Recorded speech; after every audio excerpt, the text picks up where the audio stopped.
Assalamualaikum warahmatullahi wabarakatuh. Perkenalkan, nama saya Bayi Latifatul Kolbi, NIM 2000221110173, kelas Hukum Ekonomi Syariah E. Baiklah teman-teman, di sini sesuai dengan judul dari video saya akan mereview tentang living hadis. Baiklah teman-teman, langsung saja pengertian living hadis. Living hadis adalah pemahaman yang menyebar di kalangan umat Islam dan diaktualisasikan dalam konteks tradisi budaya lokal. Secara sederhana, living hadis dapat dimaknai sebagai gejala yang nampak di masyarakat serupa. Pola-pola perilaku yang bersumber dari hadis Nabi Shallallahu Alaihi Wasallam. Dengan demikian, living hadis adalah satu bentuk resepsi atau penerimaan tanggapan respon atas teks hadis yang dilakukan oleh seseorang atau kelompok yang terwujud dalam praktik atau ritual atau tradisi atau perilaku masyarakat. Selanjutnya ada pendekatan living hadis. Yang pertama, pendekatan sejarah. Metode sejarah digunakan untuk mengamati proses sosial budaya berdasarkan alur waktu. Metode ini, pendekatan sejarah sangat penting dalam memahami Al-Quran maupun hadis. Aspek historis yang dimaksud dalam pendekatan ini adalah terkait dengan asbab al-wurud atau sebab-sebab munculnya hadis. Aspek tersebut terkait dengan otentisitas dan pemaknaan atau pemahaman hadis. Otentisitas hadis terkait dengan apakah benar-benar bahwa hadis tersebut berasal dari Rasulullah Shallallahu Alaihi Wasallam atau tidak. Pendekatan historis ini sangat berpengaruh pada subjektivitas pemahaman hadis. Oleh karena itu, historis digunakan mengurangi subjektivitas penafsiran Al-Quran maupun hadis untuk menguji otentisitas atau validitas sumber dokumen teks-teks hadis baik dari segi sanad maupun matan hadis. Yang kedua, pendekatan sosiologi dan antropologi. Pendekatan sosiologi mengkaji praktek-praktek keagamaan untuk pembuktian hubungan dengan interaksi, struktur, ideologi, kelas, dan perbedaan kelompok. Dengan ini semua masyarakat bisa terbentuk.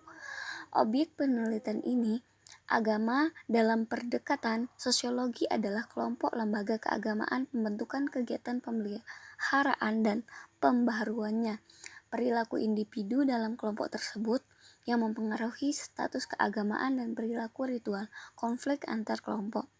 Penelitian antropologi mengamati perilaku manusia dalam kehidupan umat beragama, posisi dan peranan tertentu dari seorang dalam kehidupan bersama melalui hubungan fungsional dalam masyarakat.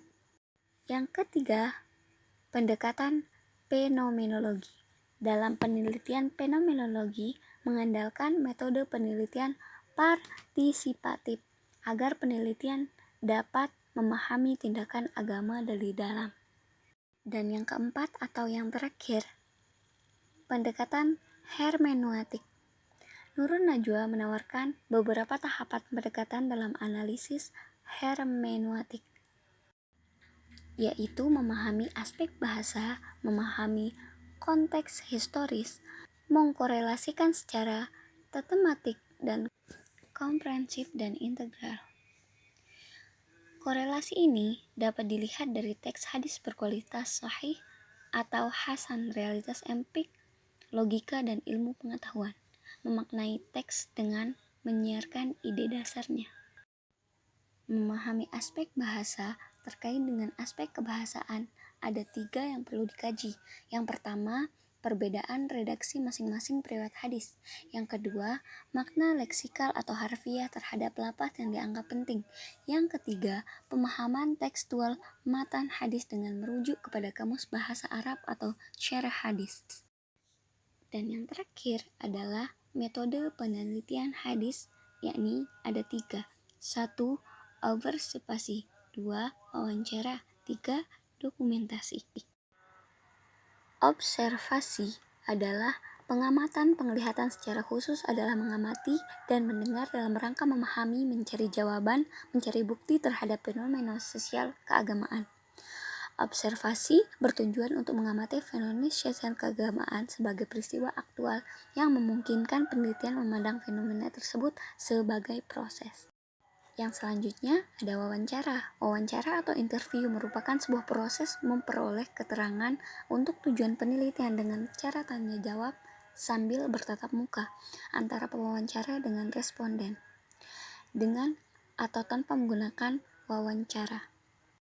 Dan yang terakhir adalah dokumentasi. Dokumentasi yaitu metode pengumpulan data dalam penelitian untuk memperoleh data yang berbentuk catatan, transkrip, buku, surat kabar, majalah, dokumen, peraturan, agenda, dan lain sebagainya. Baiklah teman-teman, mungkin hanya itu yang dapat saya jelaskan untuk materi kita kali ini. Terakhir saya ucapkan terima kasih yang sangat banyak karena telah mendengarkan video saya. Sekian, khairan, assalamualaikum warahmatullahi wabarakatuh.